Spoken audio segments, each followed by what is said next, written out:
और उनकी organic product को आने वाले दिनों में विश्व के बाजार में पहुंचा है।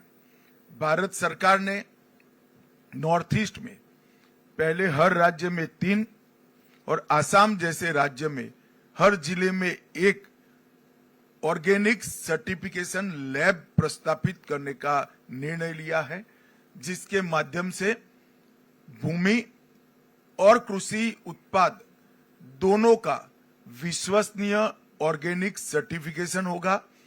भारत ब्रांड ऑर्गेनिक प्रोडक्ट वो लॉन्च कर दिया गया है और वो ब्रांड के साथ ये विश्व के बाजार में जाएगी। 2 कोऑपरेटिव ब्रांड्स लॉन्च हुए हैं, अमूल कोऑपरेटिव और भारत कोऑपरेटिव, जिसके माध्यम से हम विश्व भर में हमारी ऑर्गेनिक प्रोडक्ट को पहुंचाएंगे। कनेक्टिविटी के लिए जो कुछ करना बाकी है वो हमारी प्रायोरिटी का विषय है और मैं भारत सरकार की ओर से आपको आश्वस्त करना चाहता हूं कि आईटी की कनेक्टिविटी यहां पर बहुत अच्छे तरीके से हो जाएगी और फिर यहां पर सॉफ्टवेयर निर्माण के लिए भी एक बहुत बड़ा पोटेंशियल यहां पड़ा है।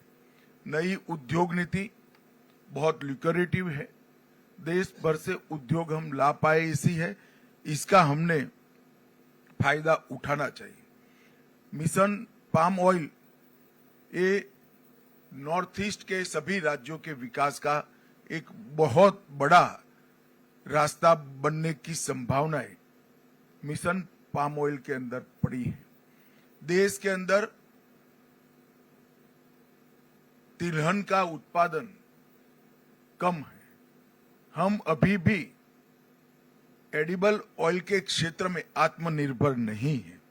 ये मिशन पाम ऑयल ही हमें आत्मनिर्भर कर सकता है और इसके लिए गुजरात में कुछ जगह टिश्यू कल्चर के प्रयोग भी हो रहे हैं, जो पर्याप्त मात्रा में ज्यादा प्रोडक्ट देने वाले पाम के पौधों का निर्माण भी करेंगे और यहां पर देने का काम भी करेंगे और किसानों को क्रूड पाम ऑयल के मूल्य पर 2% डिफरेंशियल देने का भी भारत सरकार ने आयोजन करा है।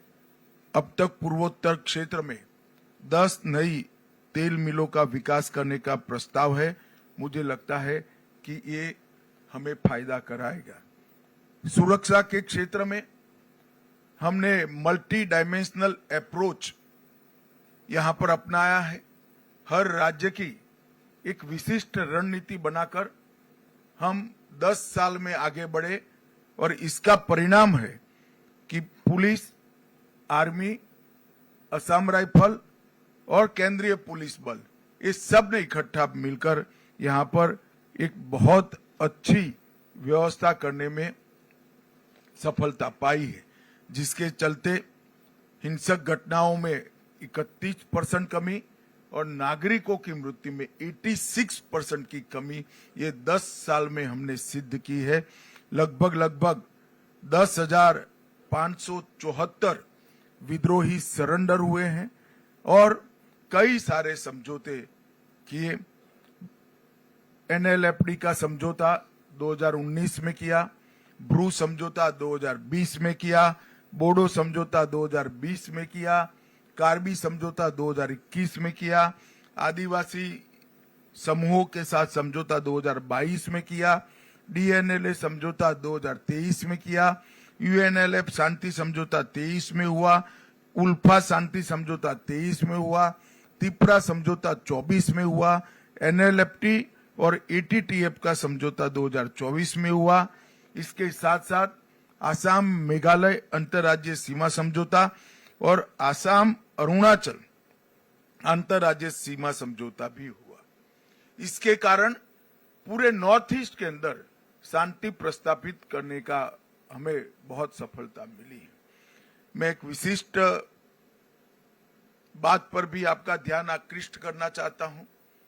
हमने भारत को नशा मुक्त करने का एक अभियान लिया है। मैं मानता हूं कि नॉर्थ ईस्ट की इसमें विशिष्ट जिम्मेदारी है, क्योंकि नारकोटिक्स का आने का एक प्रमुख रास्ता नॉर्थ ईस्ट के राज्यों के होकर जाता है। काफी कुछ हुआ है, मैं इससे कोई ऐसा नहीं मानता कि काम नहीं हुआ है।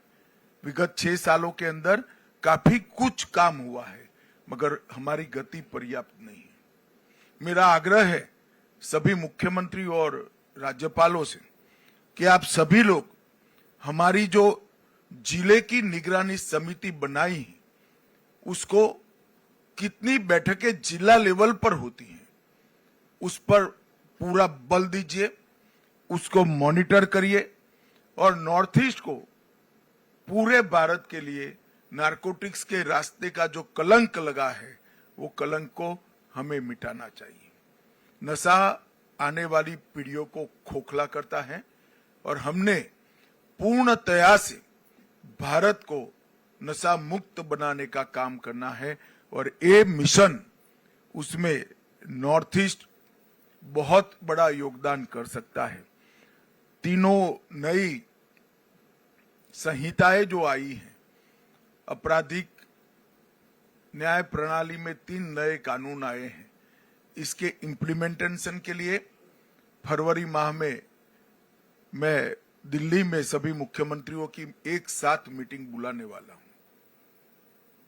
मेरा आग्रह है कि उसके पहले एनसीआरबी और बीपीआरएनडी के साथ आपके पुलिस प्रमुख बैठकर आपका पूरा नॉर्थ ईस्ट को कंप्लीट तीनों संहिता के अमलीकरण के लिए तैयार करने का काम समाप्त कर ले। मैं आपको विश्वास दिलाता हूं कि तीनों संहिता के इम्प्लीमेंटेशन के बाद, पूर्ण इम्प्लीमेंटेशन के बाद कोई भी एफआईआर रजिस्टर होगी, वो सुप्रीम कोर्ट तक 3 साल में इस नागरिक को न्याय मिल जाएगा। हम सालों तक आतंकवाद से जूझते रहे, हम सालों तक अहिंसा से जूझते रहे, तो सभी राज्यों की पुलिस का लक्ष्य यही रहा कि हिंसा से मुक्ति पाले। वो काम अब लगभग हो चुका है। अब समय आ गया है कि नॉर्थ ईस्ट को भी, नॉर्थ ईस्ट के हर नागरिक को संविधान ने दिए हुए अधिकार मिले, उसकी संपत्ति के रक्षण का अधिकार मिले, इसके सम्मान के संरक्षण का अधिकार मिले और उसके परिवार के संरक्षण का अधिकार मिले, जो ये 3 संहिताओं में है। अब समय आ गया है नॉर्थ ईस्ट के पूरी पुलिस का कल्चर बदलने का, इसकी दिशा बदलने का। यहां शांति हो चुकी है, अब हमारा ध्यान उग्रवादी जुथों के साथ मुठभेड़ की जगह नागरिकों को उनके अधिकार मिले, इसकी और पूरे सभी राज्यों के गृह मंत्रालय का ध्यान डाइवर्ट करना पड़ेगा। इसके लिए नॉर्थ ईस्ट के हर राज्य की पुलिस के अप्रोच के अंदर, ट्रेनिंग के अंदर और फोकस के अंदर, तीनों के अंदर परिवर्तन करने की जरूरत है। परंतु इसकी पूर्व शर्त है कि ये तीनों संहिताओं का कंप्लीट इंप्लीमेंटेशन नॉर्थ ईस्ट के राज्यों के साथ अंदर हो जाए। मेरे सभी राज्यपालों से विशेष आग्रह है कि आप स्वयं इसका मॉनिटर करिए, क्योंकि नागरिकों को एफआईआर करने से न्याय मिलता है, ये भाव नॉर्थ ईस्ट में खड़ा करना बहुत जरूरी है। क्योंकि नॉर्थ ईस्ट पुलिस का पूर्ण फोकस 4 दशक तक इंसर्जेंसी के साथ लड़ने में रहा है। अब इंसर्जेंसी नहीं है, तब नागरिक के अधिकारों को हमने प्रस्थापित करना चाहिए। मैं फिर से रिपीट करना चाहूंगा, पुलिस की ट्रेनिंग, पुलिस का फोकस, ये दोनों हमें बदलना पड़ेगा, तभी जाकर हम संविधान दत्त अधिकार जो पूरे देश के नागरिकों को मिले हैं, वो नॉर्थ ईस्ट के नागरिकों को दे पाए। पीएमडीआई अब तक 6600 करोड़ रुपए की योजनाएं हैं। नागालैंड और कुछ योजनाएं एकदम पाइपलाइन में है। मुझे पूरा भरोसा है कि 6600 करोड़ से हम कुछ ही महीनों में 9000 करोड़ तक पहुंच जाए। ये हमारे लिए बहुत बड़ी उपलब्धि है। सड़कें, विद्युत परियोजनाएं, शिक्षा परियोजनाएं, स्वास्थ्य परियोजनाएं, खेल का इंफ्रास्ट्रक्चर और टूरिज्म की परियोजनाएं, ये मिलाकर लगभग 111 से ज्यादा परियोजनाओं ने पूर्वोत्तर के विकास के लिए ढेर सारा काम किया है।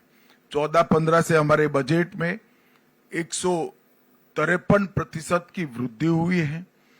लगभग 22 मिशन से पूरे पूर्वोत्तर को हम समृद्ध बनाने का एक महत्वाकांक्षी लक्ष्य रखे हैं।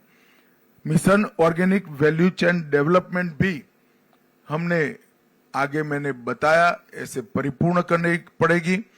और कनेक्टिविटी के लिए मैं भारत सरकार की ओर से आपको आश्वस्त करना चाहता हूं, हर प्रकार की सहायता पूर्वोत्तर राज्य को हम करेंगे और उसमें बजट की कोई कमी नहीं।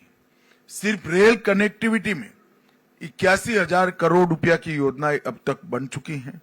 रोड कनेक्टिविटी में 41,000 की योजनाएं बन चुकी हैं।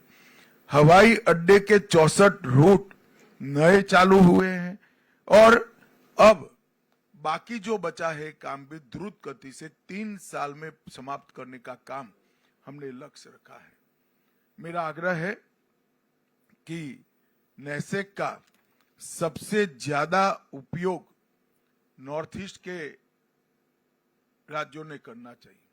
नेसेक की स्थापना भी अटल जी के समय में हुई और टेक्नोलॉजी का उपयोग विषम भौगोलिक परिस्थिति में बसे हुए 8 छोटे छोटे राज्यों को, जब तक आपके डेवलपमेंट में टेक्नोलॉजी का उपयोग लेकर आप नहीं जाते हैं, डेवलपमेंट का फोकस तय नहीं कर सकते। रास्ते नेचुरल कोर्स में कहां से बनाने से कम अवरोध है, वो हम टेक्नोलॉजी से बहुत अच्छे तरीके से आइडेंटिफाई कर सकते हैं। वो करते हैं तो रास्ते बनाने का बजट कम से कम 30% कम होता है। बाढ़ से हम ग्रस्त हैं, बाढ़ को डाइवर्ट कर बड़े तालाब बनाकर टूरिज्म, एग्रीकल्चर और बाढ़ से बचना तीनों लक्ष्यों को सिद्ध कर सकते हैं। आसाम ने प्रायोगिक स्तर पर 15 बड़े तालाब बनाए हैं। सभी राज्यों ने ये बाढ़ से निजात पाने के लिए और पानी के स्टोरेज के लिए इसका उपयोग करना चाहिए। आसाम के मॉडल को समझना चाहिए। मैं चाहूंगा कि एनईसी भी आसाम के मॉडल को बाकी सारे राज्यों में जहां जहां प्लेन जगह उपलब्ध है वहां पर बड़े तालाब बनाकर टूरिज्म, इरिगेशन, ड्रिंकिंग वाटर और बाढ़ से निजात, ये चारों लक्ष्य को सिद्ध कर सकते हैं। और इसके लिए भी टेक्नोलॉजी का उपयोग महत्वपूर्ण तरीके से हो सकता है। टेक्नोलॉजी के उपयोग से भ्रष्टाचार भी कम होता है और टेक्नोलॉजी से उपयोग से डीबीटी को भी हम आगे ले जा सकते हैं। आज नेसेक की भी मीटिंग है, बहुत सारी चीजें पहले तय हुई हैं। मैं यहाँ आने से पहले देख कर आया हूँ, बहुत अच्छा इम्प्लीमेंटेशन हर राज्यों ने करा है। एक छोड़कर सभी राज्यों के मुख्यमंत्री ने अपनी ऑफिस से ही नेसेक के साथ किसी को जोड़ने का काम किया है। इससे इन कामों को गति मिली है। अंत में मैं इतना ही कहना चाहता हूं, पूर्वोत्तर शांत होना पर्याप्त नहीं है, पूर्वोत्तर को समृद्ध करने का हमारा लक्ष्य होना चाहिए। पूर्वोत्तर शांत और समृद्ध होना भी पर्याप्त नहीं है। पूर्वोत्तर की हमारी विविधता की जो पहचान है, सांस्कृतिक पहचान है, कला की पहचान है, साहित्य की पहचान है और भाषाओं का अस्तित्व, इसको संजो कर रखना न केवल पूर्वोत्तर, पूरे देश के लिए महत्वपूर्ण है। क्योंकि भाषाएं, संस्कृति हमेशा से हमारे देश की बहुत बड़ी धरोहर रही है। मैं आपको विश्वास दिलाता कि मोदी जी के नेतृत्व में मैं, सिंधिया जी और सुकांत मजमूदार जी तीनों आपके एडवोकेट बनकर भारत सरकार में आपकी हर समस्या के लिए खड़े हैं। आप आगे आइए और ये शांत, समृद्ध और सांस्कृतिक विरासत से सभर पूर्वोत्तर को आगे बढ़ाए।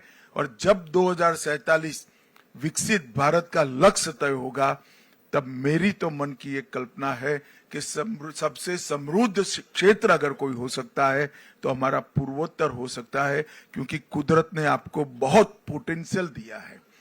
तो हम सब मिलकर मोदी जी के 2037 के विकसित भारत के लक्ष्य के साथ जुड़े, आगे बढ़े और पूर्वोत्तर को भी आगे बढ़ाए, यही अभ्यर्थना है। वंदे मातरम, भारत माता की जय। माननीय गृह मंत्री एवं उत्तर पूर्वी परिषद के अध्यक्ष श्री अमित शाह जी का मैं बहुत बहुत आभार व्यक्त करती हूं उनके बहुमूल्य वक्तव्य सभी के साथ साझा करने के लिए। अब मैं धन्यवाद ज्ञापन के लिए योजना सलाहकार श्री शोम कामे जी से अनुरोध करती हूं।